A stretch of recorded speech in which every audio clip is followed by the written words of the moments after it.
Today we're going to talk about Workbook 2A Exercise 9, and we're going to look at the textbook page 24 to learn some things for that. On that page there's a lovely drawing of bananas. This is about the best that I could do. The bananas are divided into two sets, Set A and Set B, and before we talk about it I just want to answer the questions that I wrote down on the right side of the page, or the statements rather. There are how many bananas in Set A? If you count those bananas, you'll see that there are 5 bananas in set A. There are how many bananas in set B? Count those. You'll find there are 9. There are how many bananas all together?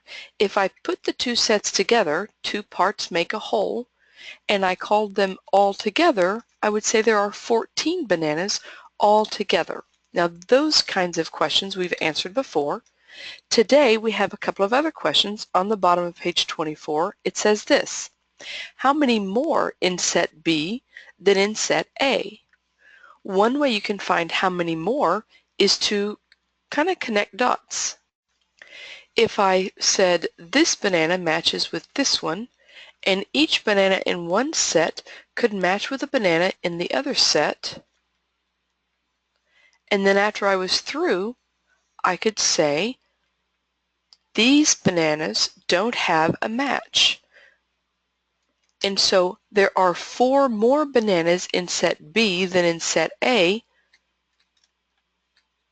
because there are 4 bananas that don't have a match in set A. But we can also think about that without counting and drawing crazy lines like that. We could think about that as a subtraction problem. Set B has 9, set A has 5. 9 minus 5 is 4.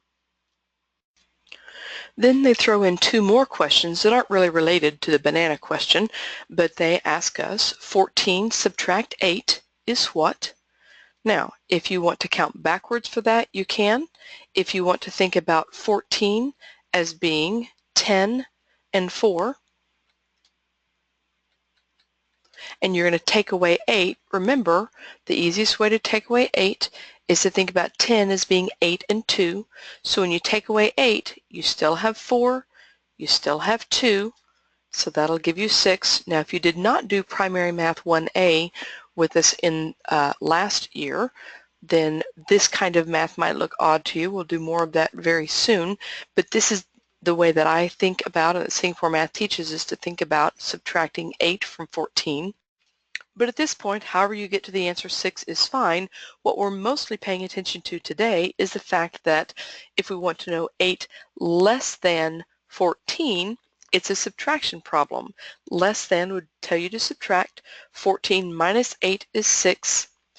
Subtraction is also how you find how many more is in one set than the other, or how many less than something there is.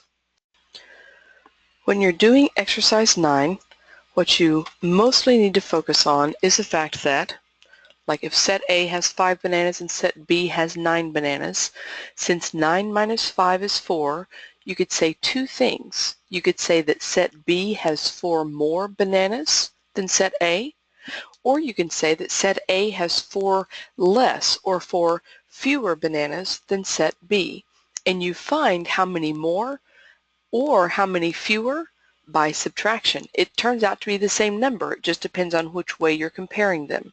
So you do that, you find out how many more or how many less by doing subtraction. That's what you'll do for exercise 9.